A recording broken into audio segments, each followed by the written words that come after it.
ஒரு சூப்பரான ப்ரான் பிரியாணி மசாலாலாம் அரைச்சு எப்படி பண்ணுறதுன்னு பார்க்கலாமா? அதுக்கு முதல்ல ஒரு குக்கரில் ஒரு ஸ்பூன் நெய் விட்டுட்டு, கொஞ்சமாக எண்ணெயும் சேர்த்துட்டு, பட்டை, கிராம்பு, ஏலக்காய், பிரியாணி இலை, கல்பாசி, அது கூடவே கொஞ்சமாக சீரகம், முந்திரி சின்ன சைஸ் வெங்காயம் 3 எடுத்துருக்கோங்க. ஸோ இதெல்லாம் வதங்கினதுக்கப்புறம் அந்த ஸ்லைசஸாக கட் பண்ண 3 வெங்காயத்தையும் வந்து ஆட் பண்ணிக்கலாம். வெங்காயம் வந்து எவ்வளோக்கு கலர் மாறி வருதோ அவ்வளோ டேஸ்ட்டாக இருக்கும். ஸோ வெங்காயம் நல்லா ப்ரௌனாக ஆகிற அளவுக்கு வந்து உப்பு சேர்த்து நல்லா வதக்கி விட்டுக்கலாம். உப்பு சேர்த்தா சீக்கிரமாக வதங்கிடும். ஸோ இந்த மாதிரி நல்லா கலர் சேஞ்ச் ஆகி வந்ததும் இஞ்சி பூண்டு பேஸ்ட் வந்து நம்ம ஆட் பண்ணிக்கலாம். நான் வந்து கொஞ்சம் ப்ரானை வந்து மேரினேட் பண்ணுறதுக்கும் இஞ்சி பூண்டு பேஸ்ட் ஆட் பண்ணேன். அதனால் கொஞ்சமாக தான் சேர்த்துக்கிறேன்.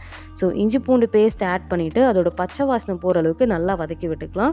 அதோட பச்சை வாசனை போனதும் இப்போ வந்து நான் 4 பச்சை மிளகா, கொத்தமல்லி, புதினா சேர்த்துக்கிறேன். ஸோ இது எல்லாமும் வந்து நல்லா பச்சை வாசனை போகிற அளவுக்கு வதக்கி விட்டதுக்கப்புறமா 1 ஸ்பூன் வந்து காஷ்மீரி மிளகாய் தூள் வந்து ஆட் பண்ணிக்கிறேன். இது கலருக்காக தான். அண்ட் இந்த மசாலா தாங்க ரொம்ப முக்கியம். இது என்னன்னு பார்த்தீங்கன்னா மிளகு, சீரகம், பட்டை, கிராம்பு இதெல்லாம் வந்து அரைச்சி போட்ட மசாலா. ஸோ இதை நம்ம சேர்த்துட்டு அதோட ரா ஸ்மெல் போனதுக்கப்புறமா பழுத்த தக்காளி, பெரிய தக்காளியாக ஒன்றே ஒன்று வந்து நான் சேர்த்துருக்கேன். ஸோ அந்த மசாலா கூட இந்த தக்காளி வந்து நல்லா பிளெண்ட் ஆகி வரணும். தக்காளி வந்து அந்த தோலே தெரியாத அளவுக்கு நல்லா வதங்கி வந்துச்சுன்னா டேஸ்ட் நல்லாயிருக்கும். இந்த டைமில் வந்து 1 ஸ்பூன் வந்து நல்லா புளிப்பில்லாத தயிர் வந்து சேர்த்துக்கலாம். ஸோ தயிர் சேர்த்துட்டு எல்லாத்தையும் நல்லா கலந்து விட்டுக்கலாம்.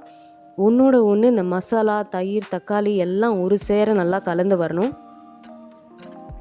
ஸோ இந்த மாதிரி சூப்பராக பிளெண்ட் ஆகி வந்ததுக்கப்புறமா நான் ப்ரானை வந்து இஞ்சி பூண்டு பேஸ்ட்டும் தயிரும் சேர்த்து மேரினேட் பண்ணி வச்சுருந்தேன். ஸோ மேரினேட் பண்ணி வச்சுருந்த ப்ரான்ஸை வந்து இதில் சேர்த்துக்கலாம். எப்போவுமே எறா வந்து சீக்கிரமாக வந்துடும். ஸோ லைட்டாக தான் அதை வந்து கலந்து விடணும். ஸோ எறா சேர்த்துட்டு அதை கலந்து விட்டு இமீடியட்டாக வந்து நம்ம தண்ணி ஊற்றிடலாம். நான் வந்து 2 கப் பாஸ்மதி ரைஸ் எடுத்திருந்தேன். ஸோ 2 கப் பாஸ்மதி அரிசிக்கு வந்து 3 கப் தண்ணி சேர்த்தா போதும். ஸோ தண்ணி சேர்த்துட்டு மறுபடியும் வந்து லேசாக தான் கலந்து விடணும். அண்ட் அரிசியுமே வந்து நல்லா சாஃப்டாக ஊறிட்டு இருக்கிறதால மேலோட்டமாக தான் கலந்து விடணும். இல்லைனா வந்து அரிசி உடஞ்சிடும். ஸோ நம்ம எடுத்து வச்சுருக்க அரிசியுமே வந்து இப்போ வந்து நம்ம சேர்த்துடலாம். ஸோ அரிசி ஆட் பண்ணதுக்கப்புறமா வந்து மறுபடியும் லைட்டாக வந்து கலந்து விட்டுட்டு உப்பு செக் பண்ணி பார்த்துட்டு மறுபடியும் வந்து தேவைன்னா கொஞ்சமாக நெய் விட்டுக்கலாம். நான் வந்து இன்றைக்கி வந்து கொஞ்சமாக வந்து லெமன் தான் வந்து மேலே போட்டோம். அது வந்து டேஸ்ட்டை வந்து ரொம்பவே என்ஹான்ஸ் பண்ணி கொடுக்கும். ஸோ கொஞ்சமாக வந்து விதைகள்லாம் எடுத்துகிட்டு வெறும் அந்த ஜூஸு மட்டும் புழிஞ்சிட்டு கலந்து விட்டோம்னா ஒரு விசில்லே வந்து பாஸ்மதி ரைஸ் வந்து நல்லா வெந்து வந்துடுங்க.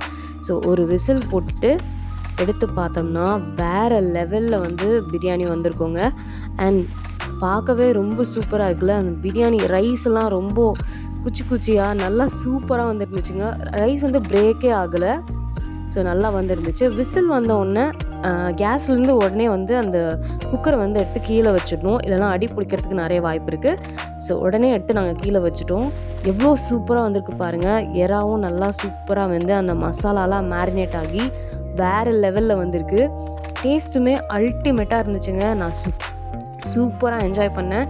நல்லா சுட சுட எறாவை வந்து அந்த பச்சடியோடு வச்சு எடுத்து சாப்பிடும்போது அவ்வளோ சூப்பராக இருந்துச்சுங்க.